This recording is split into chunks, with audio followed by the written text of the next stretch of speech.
Ruth gleans in Boaz's field. Now Naomi had a relative of her husband, a man of great wealth, of the family of Elimelech, whose name was Boaz. And Ruth the Moabitess said to Naomi, "Please let me go to the field and glean among the ears of grain following one in whose eyes I may find favor." And she said to her, "Go, my daughter." So she left and went and gleaned in the field after the reapers. And she happened to come to the portion of the field belonging to Boaz, who was of the family of Elimelech. Now behold, Boaz came from Bethlehem and said to the reapers, "May the Lord be with you." And they said to him, "May the Lord bless you." Then Boaz said to his servant who was in charge of the reapers, "Whose young woman is this?" And the servant in charge of the reapers replied, "She is the young Moabite woman who returned with Naomi from the land of Moab." And she said, "Please let me glean and gather after the reapers among the sheaves." So she came and has remained from the morning until now. She has been sitting in the house for a little while. Then Boaz said to Ruth, "Listen carefully, my daughter. Do not go to glean in another field. Furthermore, do not go on from this one, but join my young women here. Keep your eyes on the field which they reap, and go after them. Indeed, I have ordered the servants not to touch you.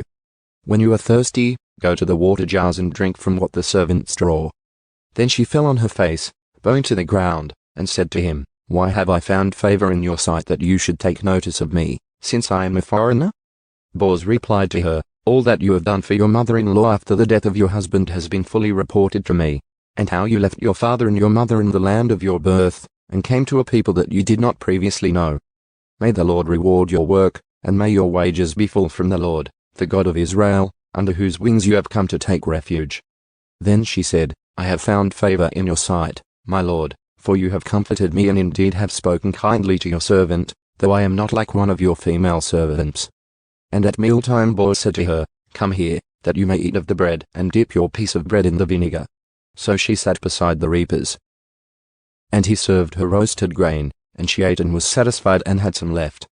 When she got up to glean, Boaz commanded his servants, saying, "Let her glean even among the sheaves, and do not insult her.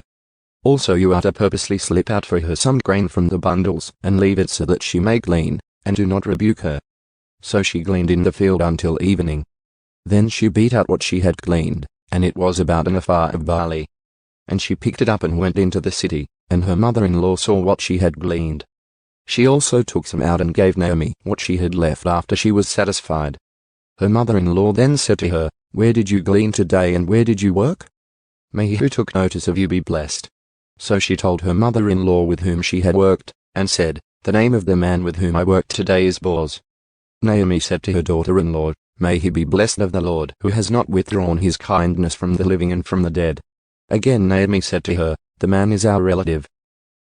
He is one of our redeemers." Then Ruth the Moabitess said, "Furthermore, he said to me, you are to stay close to my servants until they have finished all my harvest."